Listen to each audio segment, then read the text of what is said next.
어떻게 하나 룩과 나오미 씨월드에 대해서 우리가 오늘 은혜를 나누고자 합니다. 이 가정의 달 5월 둘째 주 오늘은 어버이 주일입니다. 어머니 날이기도 해서 축하드리고 여러분의 가정에 하나님의 축복이 가득하시기를 주님의 이름으로 축원합니다. 우리 전우좌우 옆에 보시면서 인사하시죠. 네, 안녕하십니까? 네, 안녕하십니까? 네, 오늘 와주신 분들에게 감사합니다. 이 가족에는 남편과 아내도 있고요. 또 어머니와 자녀도 있고 부모님과 자녀도 있고 더 나아가서 가장 어려운 관계 사이를 꽂으라면 동서양을 막론하고 시어머니와 며느리 사이인 것 같습니다. 시월드라고 한국 사람들이 많이 얘기하죠. 시월드. 네. 그래서 비타민 C도 안 먹고 시금치도 안 무쳐 먹는다. 그런 얘기들 아마 유명한 얘기라 들어보셨을 겁니다. 시어머니에게 하는 며느리의 그 5가지 베스트 거짓말이 있습니다. 5위가 뭐냐면 시어머니에게 며느리가 말합니다. 저도 어머니 같은 시어머니가 될래요. 이거 거짓말이랍니다. 4번째가 뭐냐? 전화 드렸는데 안 계시던데요. 이것도 거짓말이고 3번째는 어머니가 하는 음식이 제일 맛있어요. 이것도 거짓말이고 2위는 용돈 적게 드려 죄송해요. 이것도 거짓말이랍니다. 그럼 베스트 1위는 뭐냐? 어머니 벌써 가시게요? 며칠 더 있다 가세요. 이게 베스트 1이랍니다.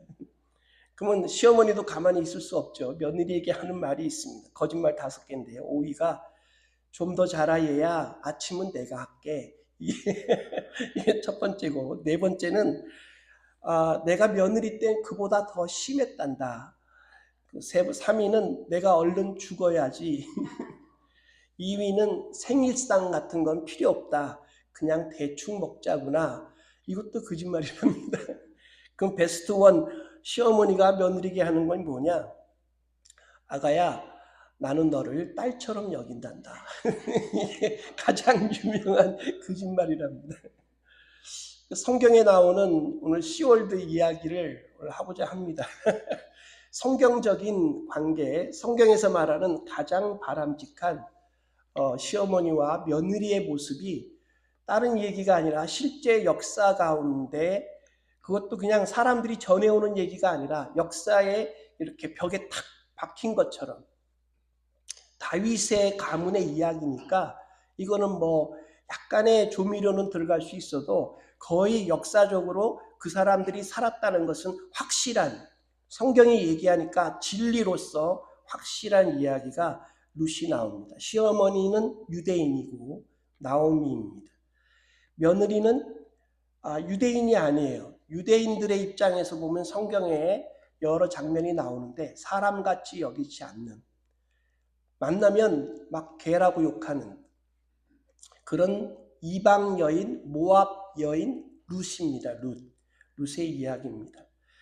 저희가 가정에 대해서 쭉 얘기하면서 지난 걸 좀 되새겨 보겠는데요. 지지난주에 2주 전에 제가 말씀드렸습니다. 영적인 전쟁에 있어서 가장 중요한 원칙은 뭐다?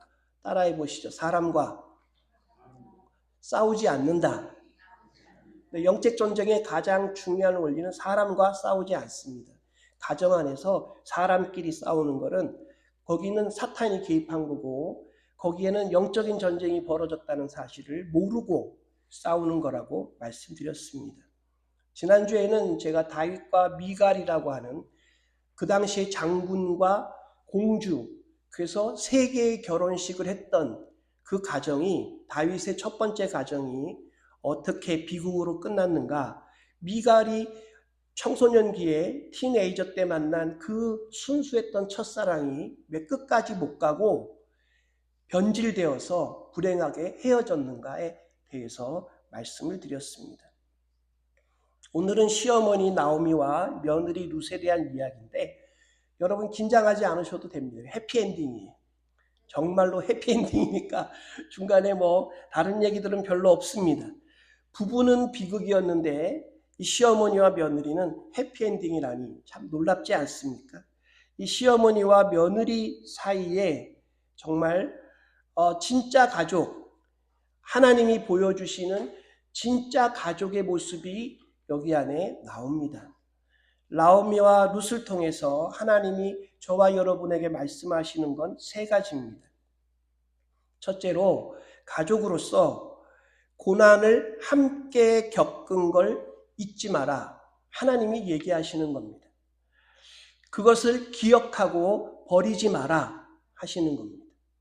가족이란 이렇게 그냥 지나온 세월이 아니고, 우리 자녀들이 태어나서 부부가 결혼하여서 부모님으로부터 생명을 받아서 그 함께 산 세월이 분명히 있고, 그 세월들을 함부로 하지 마라. 이건 하나님의 말씀입니다. 함부로 해서는 안 됩니다.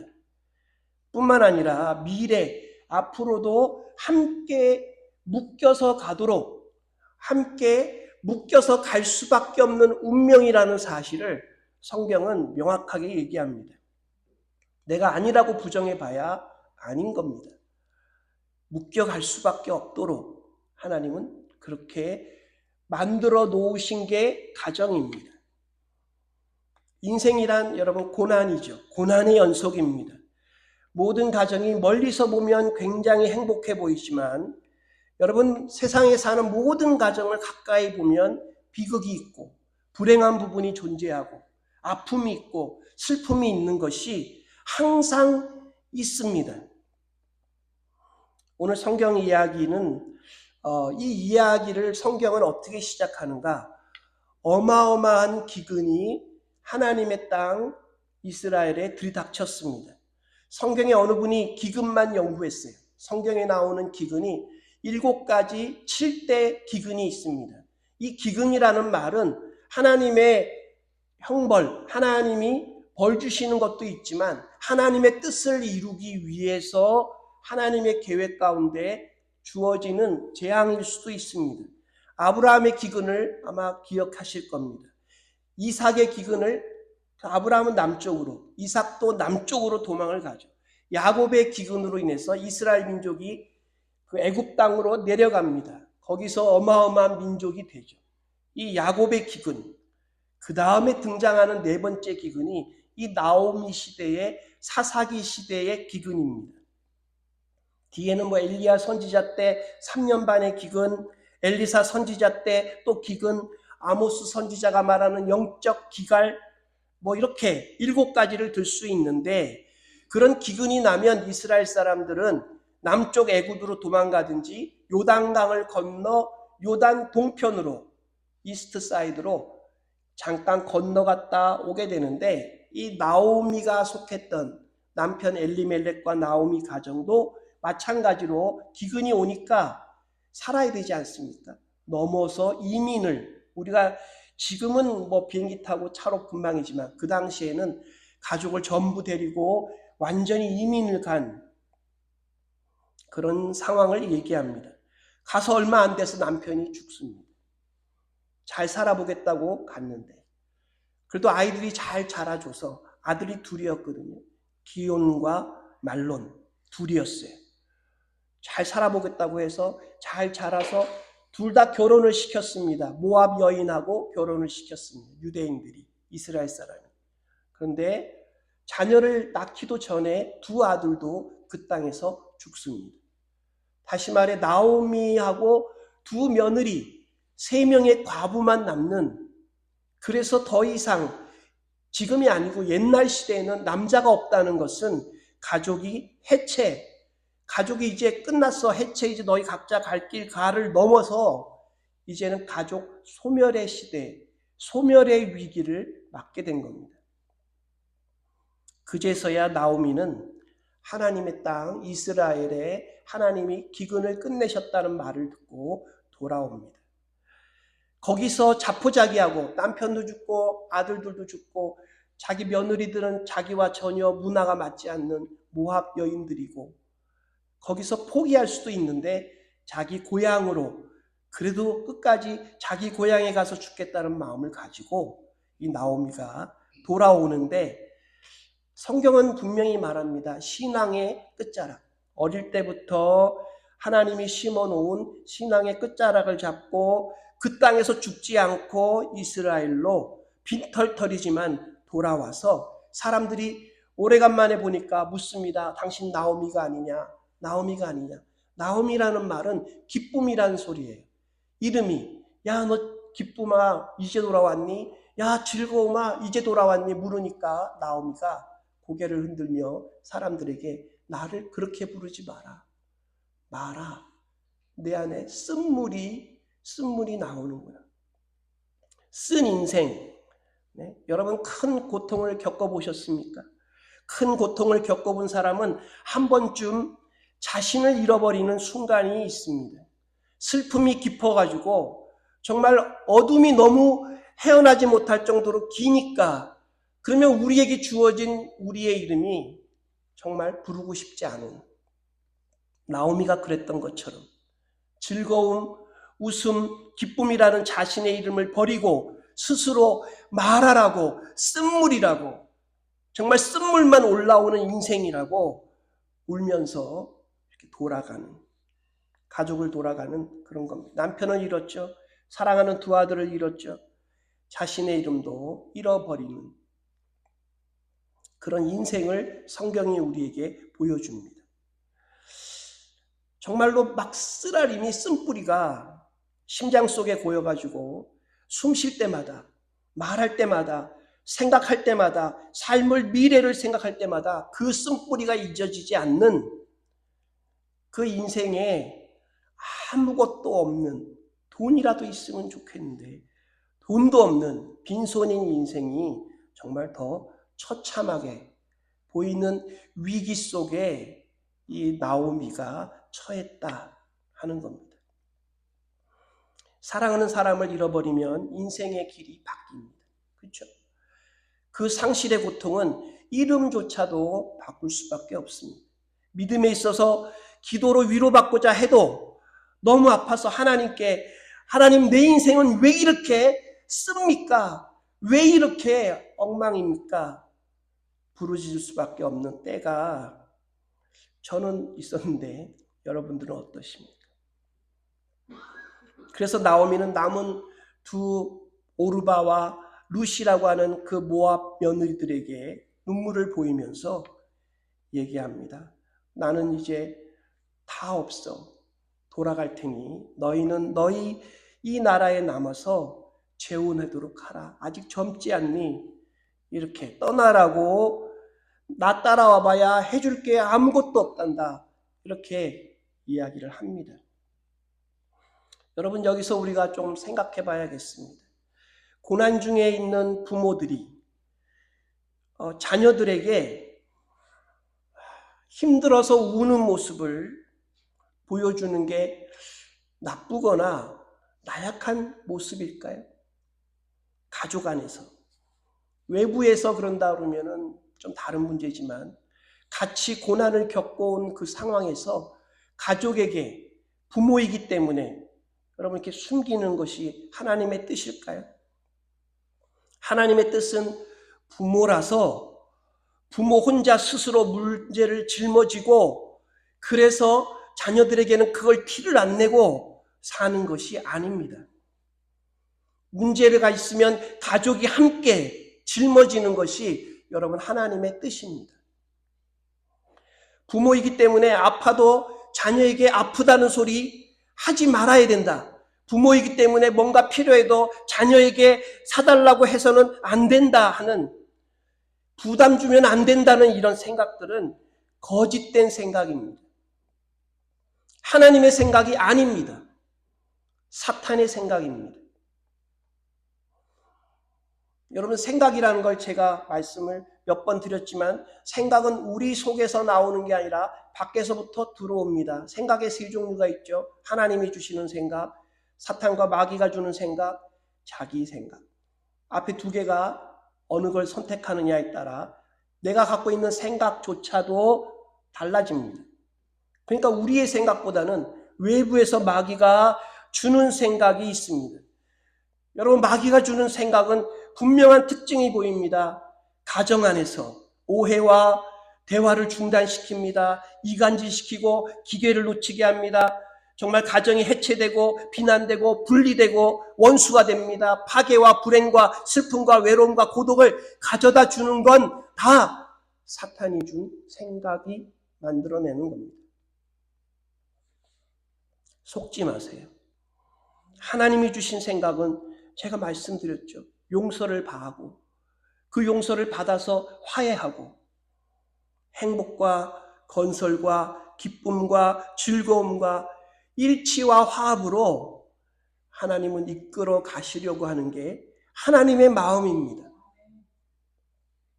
우리 삶 속에 일어나는 대부분의 영적 전쟁의 시작점은 상황이 아니라 우리 마음 속에 들어오는 생각 속에서부터 일어납니다.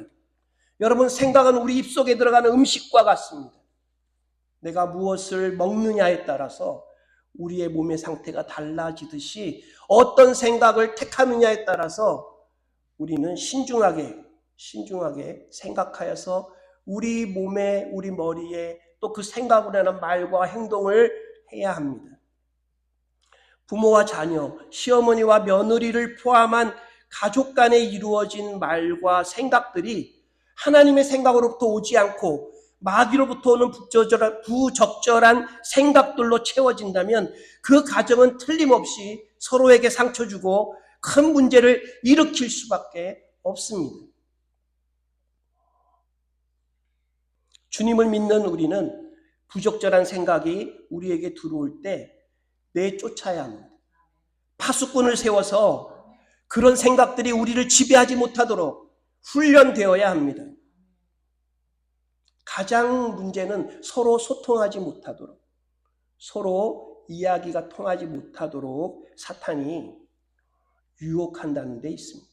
어느 남편분이 아내에게 잘못을 해서 사과를 하려고 했습니다. 정말 자신의 잘못을 깊이 깨닫고 남편을 붙잡고 아내를 붙잡고 사과하려고 마음을 단단히 먹고 탁 갔습니다. 여보, 내가 미안해. 그때 아내분이 말합니다. 무슨 얘기인지 빨리 해. 나 태양의 후예 봐야 돼. 타이밍이 안 맞도록.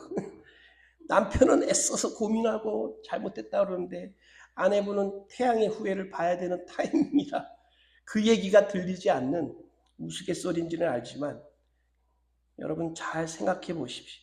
우리가 부모로서 참고 말아야 돼. 참고 말하지 말고 아이들의 삶에 부담을 주면 안 돼.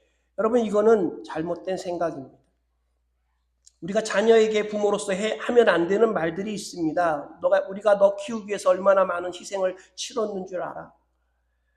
다 키워줬으니 너가 알아서 너희 가정 꾸리고 잘 살아라. 쿨해 보이죠? 여러분, 이거 잘못된 생각입니다. 우리는 너 도움 없어도 된다. 너희끼리 잘 살아라. 내 소원이다. 아니죠. 신앙적으로 아닙니다. 명확하게 잘못된 생각입니다. 부모는 자녀에게 베풀고 자녀는 당연히 받아서 누리면 된다. 성경이 말하는 가정의 모습일까요? 아닙니다. 무언가를 계속 베푸는 존재로 부모가 살 수 있을까요? 아닙니다. 너무나 힘든 일입니다.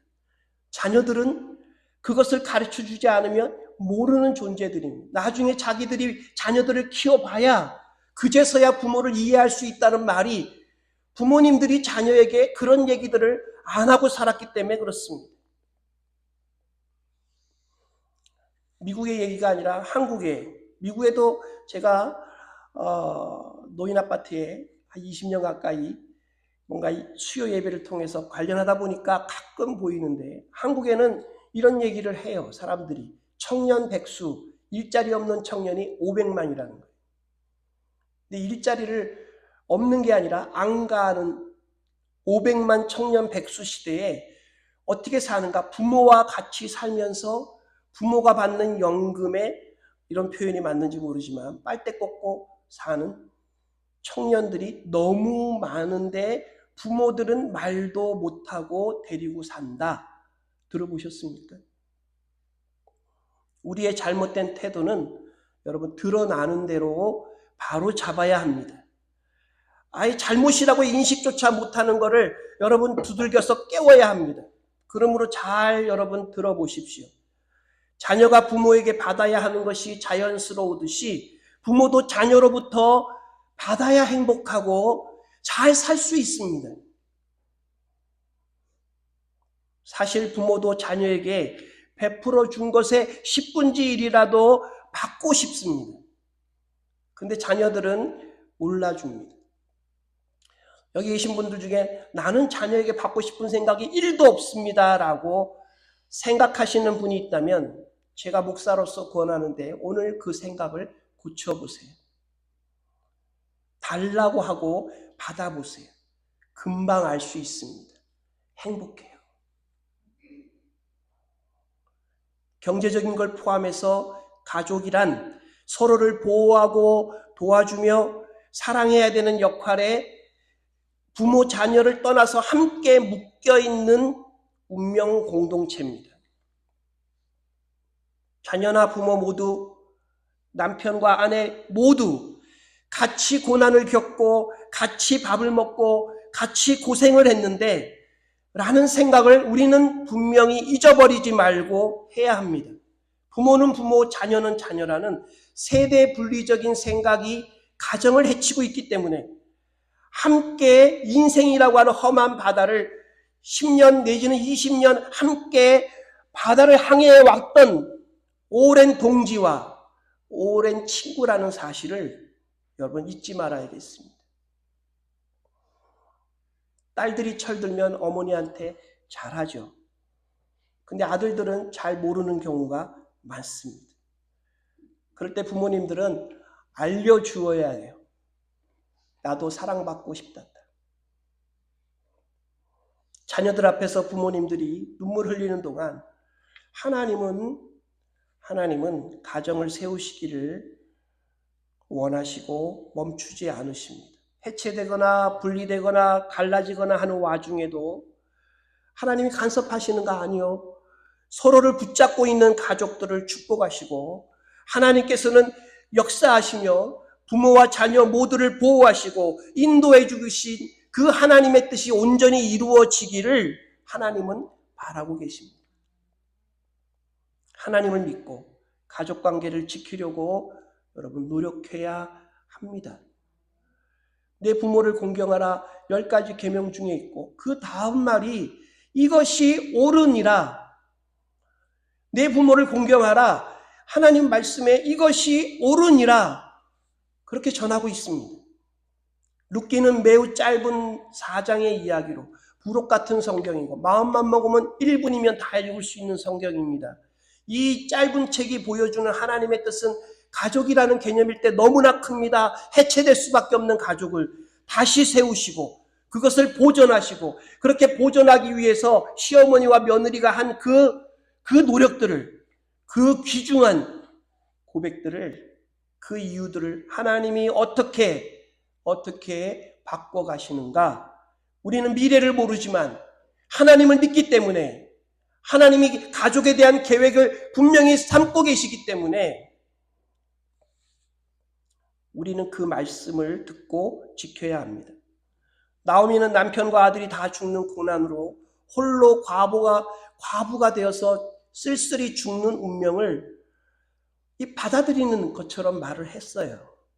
그런데 웬일인지 그 모압 여인, 신앙을 얼마 가지지 못한, 근데 그 신앙 작은 걸 붙잡은 며느리를 통해서 다시 가족이 재구성되고 그래서 멋진 손자를 얻고 그 손자가 다윗 왕의 증조부가 되고 그러니까 그렇게 만든 이 룻을 그렇게 만든 멘토를 한 사람이 나오미고 그래서 나중에 예수님의 족보에 룻의 이름이 들어갈 수 있고 이스라엘의 명절 때마다 회당에서 랍비들이 낭독하는 성경 가운데 5개 책이라는 오축이라고 하는 성경 가운데 하나가 룻기입니다. 정말 인생이 바닥까지 떨어진 것 같은데 역전의 역전을 겪게 하시고 인생 대박의 축복을 받게 하신 것이 하나님의 계획이라는 겁니다. 맞습니다. 죄송합니다.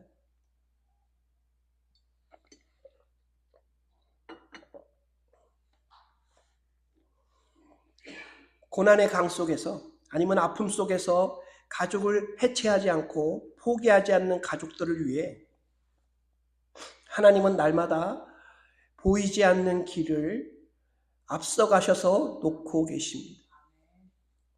하나님은 우리 눈물이 흐르는 동안에 다시 웃을 수 있는 날을 예비하고 계십니다. 우리 믿으시면 아멘. 무너진 마음에 우리는 갈 바를 몰라 어디로 가야 될지 헤맬지 모르지만 하나님은 새로운 길을 이미 마련하고 우리를 부르고 계십니다. 좋으신 하나님, 그렇죠? 좋으신 나의 하나님, 참 좋으신 나의 하나님. 우리의 고통은 하나님의 이야기 속에서 없어지는 게 아니에요. 있습니다. 우리가 흘린 눈물과 그 한숨과 고통하는 것을 하나님은 그 이름을 뒤집어 놓으시듯이 다시 기쁨과 행복으로 바꿔 놓으시듯이 하나님은 만드시는 분입니다. 기쁨아, 행복아, 다시 일으켜 줄 것이다. 우리 옆에 있는 분들한테 축복해 주시면 좋겠습니다. 행복아, 다시 일으켜 주실 거야. 하나님 계시잖아. 하나님 계시죠. 두 번째, 시부모와 며느리가 아닌 사람 대 사람으로 서로를 대해야 가족의 회복이 일어날 수 있음을 보여주십니다. 네. 에베소서 5장 21절, 그리스도를 경외함으로 피차 복종하라. 믿음 있는 가정이 얼마나 축복인가는 하나님을 경외함으로, 예수 그리스도를 경외함으로 피차 복종하라. 내 의지와 내 마음을 가지고 그래서 서로를 용서해주고 복종하는 것이 아니라 하나님을 섬기는 그 마음으로 용서해주고 그 마음으로 서로에게 수고해주는 거예요.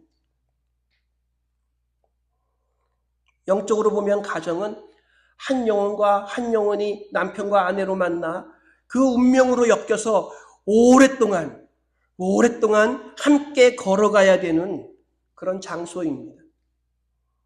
서로에게 어둠이 되고 서로에게 아픔이 되는 게 아니라 빛이 되라고 주신 관계입니다. 나오미의 쓴물이 쏟아지는 그 인생 이제 마지막 종치려고 나오미가 며느리를 불러놓고 얘기합니다. 미안하다. 너희는 너희 나라로 돌아가. 너희 가족에게로 돌아가 다시 시집가라.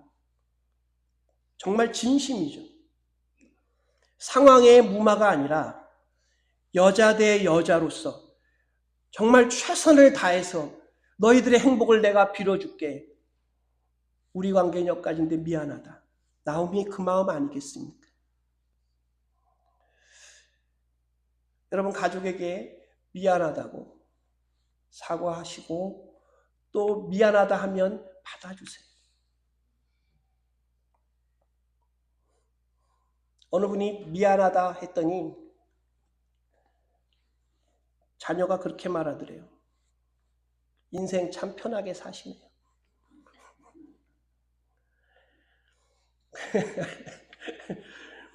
또 부모가 화가 나가지고 내가 얼마나 너한테 미안하다고 해야 돼. 같이 죽을까? 맞대응하는 거죠. 그렇게 해서는 안 되고 진짜 진심으로 미안하면 참 인생 편하게 사시네요 해도 그래 내가 그때 정말 잘못했다. 미안해. 까지 가셔야죠. 그렇지 않습니까? 이방인 며느리 이 룻이 정말 작은 빛을 나오미에게 비춥니다. 가라고 미안해 이제 그만 헤어지자. 어머니의 하나님이 나의 하나님이 되리이다. 죽기까지 어머니를 따라가렵니다. 무슨 얘기입니까? 어머니, 나한테 말하던 믿음이 있잖아요. 어머니는 하나님을 믿으시는 사람이잖아요. 우리가 가족을 얽혔는데 상황이 이렇다고 해서 왜 나보고 떠나라 그럽니까? 어머니 믿는 하나님이 진짜 하나님이면 어머니의 하나님이 나의 하나님이 되고 가는 곳이 나가 가는 곳이 되고 내가 거기서 죽어 거기서 묻힐 것인데 다시는 나보고 떠나가라 강권하지 마옵소서. 고난을 헤쳐온 동지로서 의리라는 그 의식을 뛰어넘어서 신앙으로서 앞서가시고 뒤에서 끌어주겠다고 말하는 그런 그 선언이 고백이 여러분 하나님의 귀에 들린 겁니다. 이 룻의 고백을 잘 생각해 보십시오. 학습된 겁니까? 교회를 오래 다녀서 습관화되기 때문에 그런 말을 한 겁니까? 아니에요. 순수하게 나오미를 보면서 하나님이 살아계시다는 걸 배운 룻이 자기 언어로 정말로 신앙은 깊지 않지만 고백한 겁니다. 신앙이 오래되신 분들은 조심해야 됩니다. 자기 언어를 잃어버리고 자기 신앙의 말이 하나도 없이 그냥 더 씌워진 어느 목사님한테, 어느 장로님한테, 어느 집사님한테 들어진 자기 언어가 없는 그런 상태로 신앙생활을 하면 여러분의 기도가 하나님의 귀에 들리지 않습니다. 진심이 없으니까.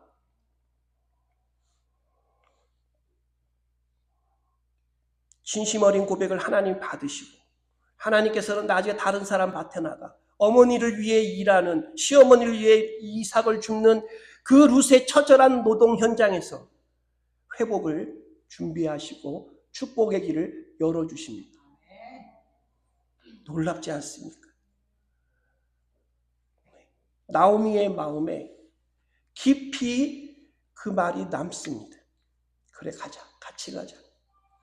나오미가 얼마나 기뻤을까요? 얼마나 의지가 됐을까요?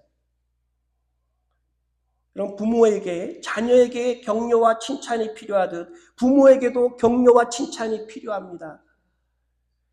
자녀에게 부모님의 인정이 필요하고 칭찬이 따라다니듯 부모에게도 그런 인정이 필요합니다. 자녀에게 사랑이 필요하듯 부모에게도 사랑이 필요합니다. 자녀에게 선물 주듯 부모에게도 선물이 필요합니다. 요한아, 제 아들이 선물이 필요해. 네? 믿음의 격려가 필요하듯 부모에게 믿음의 격려를 해주셔야 됩니다. 부모는 다 받아도 다 괜찮은 사람들이 아닙니다.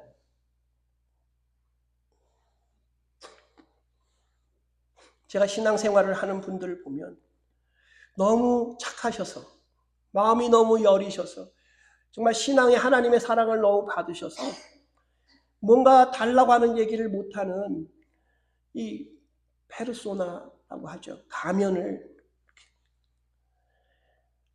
쓰는데 여러분 진짜 고난과 역경이 찾아오는 이유는 우리에게서 그 가면이 뚝 떨어질 때 우리의 신앙의 모습이 정말 보이거든요. 우리가 교회 생활 오래 해서 씌우는 거 말고 그때 고난과 역경이 겪으면 그 가면이 그때 뚝 떨어지면서 우리 자신의 본 모습이 다듬어지지 않은, 전혀 훈련되지 않은 그런 신앙의 태도가 툭 튀어나오죠.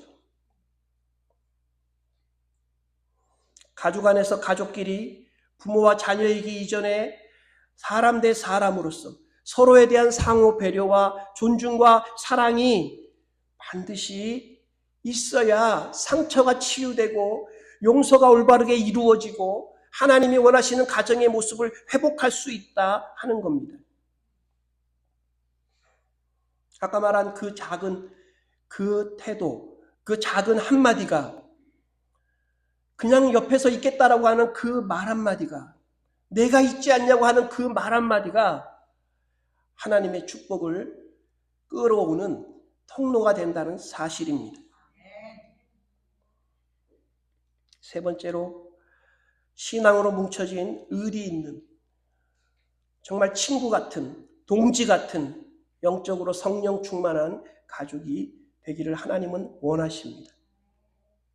어느 단체이든 조직이든 교회든 가정이든 가족 간이든 두 사람 이상 모이는 곳에서는 소속되는 순간 그 소속된 사람들로부터 인정과 사랑을 서로 주고받아야 또 주고받고 싶어 합니다. 서로 인정해주고 사랑을 표현하는 것이 필요합니다. 나오미는 하나님의 법도 하나님의 법이 어떻게 되어 있는 걸 잘 모르는 룻을 길을 인도합니다. 룻은 그 나오미의 멘토링을 따라서 순종하죠. 그게 룻기가 말하는 가족의 회복의 길입니다. 룻이 밭에 나아가 이삭을 줄 때 하나님은 보아스의 밭을 예비하셨습니다. 그리로 끌고 가셨죠. 하나님은 놀라운 방식으로 순종이라고 하는 작은 발걸음 위에 기적들을 베풀어 주십니다. 그래서 우리는 자녀들에게 아니면 가족들에게 기도해라, 기도해봐, 기도할게, 아니면 성경을 읽어봐, 성경에 이런 말이 있어, 찬양을 들어봐, 차로 이동할 때 찬양을 들으면서 살게끔 해야 됩니다. 제가 부끄럽지만 저의 이야기를 좀 하려고 합니다. 저희 아들 요한이가 저 뒤에 회사를 다니지만 공부도 하고 있어요. 참 바쁜 아들인데 학기 말이라 이제 어려운 과목들 시험이 있었습니다. 그런데 목요일날 출장 간 아들이 금요일날 저녁에 전화가 왔어요. 집에 온다고 했는데 왜 전화했을까? 무슨 일이니? 그랬더니 다른 게 아니라 성적을 자기가 잘 받았다고 전화를 한 겁니다. 칭찬해 주어야 하는데 엄마는 칭찬했습니다. 저도 칭찬해 주어야 되는데 갑자기 머릿속에 예전에 저희 아들 요한이가 옛날에 딱 한 번입니다. 지금으로부터 한 10년도 넘은 어느 때 잠시 방심해가지고 성적을 못 받을 때가 생각이 나면서 전화하게 되고 요한아 지금 성적 잘 나왔다고 해도 그때 그 학기를 잊지 말고 끝까지 다른 과목들까지 다 해라. 주여. 전화를 끊고 가만히 생각하는데 이건 내 생각 아닌데 나는 그런 사람 그런 아빠 아닌데 나는 그런 목사 아닌데 이거 어떡하지? 그죠? 다 큰 아들인데 왜 칭찬으로 끝내지 못하고 그런 소리를 했을까? 아까 말씀드렸죠. 사탄의 생각이에요. 이 사탄아 가족을 이간질하고 고통을 주니까 주 예수 그리스도의 이름으로 물러가라 하고 끝. 아니요. 그렇게 하면 안 됩니다. 골로새서 3장 21절에 아비들아 아빠들에게 말합니다.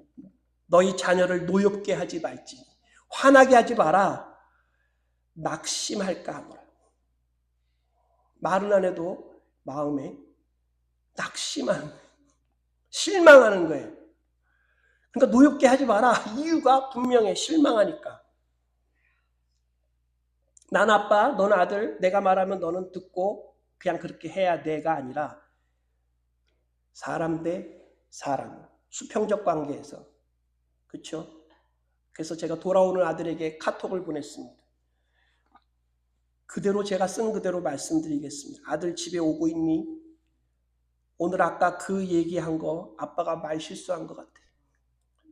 시험 잘 봤다는 아들한테 할 소리가 아닌데 미안해. 아빠 용서해줘. 다시는 안 할게. 쏘리. 조심해서 와라. 수고했네. 내일도 수고해라. 그랬더니 바로 톡이 왔어요. 응응 거의 다 와가.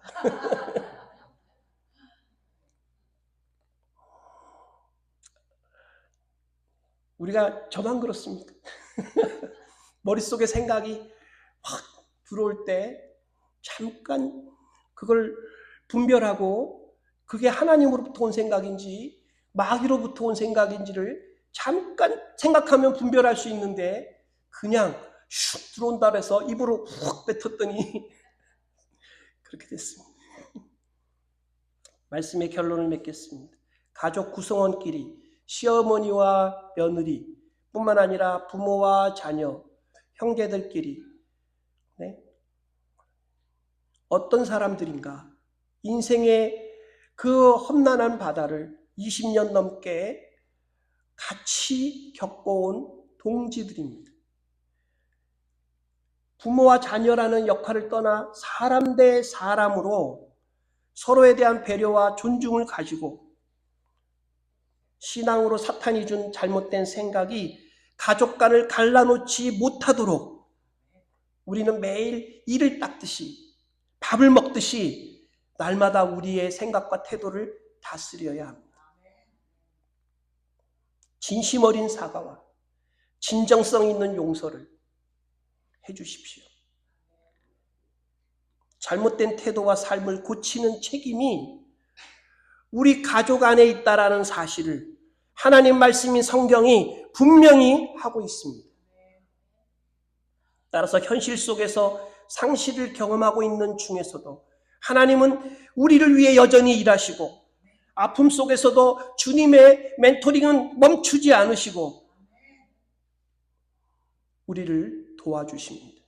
우리의 신앙은 상처가 없어서 그래서 빛나는 게 아니라 그 상처를 회복하시는 하나님이 살아계시기 때문에 그 하나님이 우리 아버지시기 때문에 우리는 빛이 나는 겁니다. 사랑하는 성도 여러분, 그 은혜가 있으시기를 축원합니다. 기도하겠습니다. 하나님 아버지, 주님 앞에와 머리 숙여 하나님 살아계심을 믿으며 간청합니다. 도와주시옵소서. 회복시켜 주시옵소서. 사랑하며 걱정하고 배려하며 우리가 서로에 대하여 하나님이 주신 그 신성한 의무를 잘 행하다가 하나님 앞에 칭찬받게 하여 주시옵소서. 주님의 사랑을 믿습니다. 주님의 회복을 믿습니다. 하나님, 우리는 미래를 모르오니 실수하지 않게 하시고 하나님 말씀대로 살아가면 하나님이 반드시 가장 좋은 길로 축복으로 인도하여 주심을 믿고 한 발 한 발 뛰어가는 저희 모두 되게 하여 주시옵소서. 예수님의 이름으로 간절히 기도했사옵나이다. 아멘.